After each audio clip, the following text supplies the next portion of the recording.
এখানে আমরা অভিযান পরিচালনা করি মাদকদ্রব্য নিয়ন্ত্রণ অধিদপ্তর। এখানে প্রায় 2100 লিটার রেকটিফাইড স্পিড অবৈধ, যার কোনো লাইসেন্স আমরা পাইনি।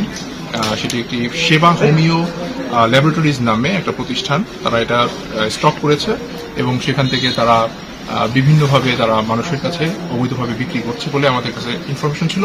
পরবর্তীতে আমরা আমাদের রেকি টিম দিয়ে আমরা এটা যাচাই বাছাই করি এবং এরপরে আমরা কিছু অর্ডার করি ক্রেতা সেজে, এবং সেটা আমরা সন্ধ্যা 6টা নাগাদ, 6:30 নাগাদ এরকম সময়ে আমরা দুজন ব্যক্তিকে আমরা পাই যারা আমাদের কাছে এটা বিক্রেতা হয়ে ডেলিভারি দিতে আসছে।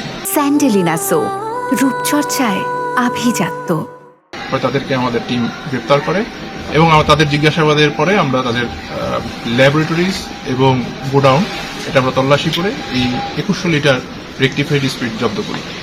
রেকটিফাইড স্পিড আসলে এটি দিয়ে তারা বলছে যে ঔষধ তৈরি করছে, কিন্তু এটি অবৈধভাবে তারা বিভিন্ন জায়গায়, দেশের বিভিন্ন জায়গায় তারা কুরিয়ার সার্ভিস মাধ্যমে বিক্রয় করছে এবং সেটা খেয়ে আপনারা জানেন সম্প্রতি রংপুরে একটা ঘটনা ঘটেছে।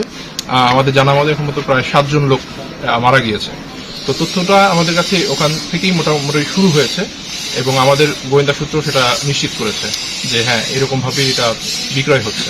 পরবর্তীতে আমরা এটা নিশ্চিত হই এবং আমরা আজকে অভিযান পরিচালনা করি এরকম রেকটিফাইড স্পিড মজুত করার জন্য এবং সেটি ব্যবহার করার জন্য। যদি নার্কোটিক্সের লাইসেন্স না থাকে, এটা পুরোপুরি অবৈধভাবে তারা পরিচালনা করে আসছিল। আমরা এখন পর্যন্ত 2 জনকে আমরা গ্রেপ্তার করেছি। একজন মোহাম্মদ জাহিদুল ইসলাম, আরেকজন কথিত হোমিও চিকিৎসক সাদিকুজ্জামান নাম। এই 2 জনকে আমরা গ্রেপ্তার করতে সক্ষম হয়েছি এবং বাকিদেরকে আমরা বা এর সাথে আরো কারা জড়িত আছে এটা আমরা তদন্তে আমরা আনতে পারবো।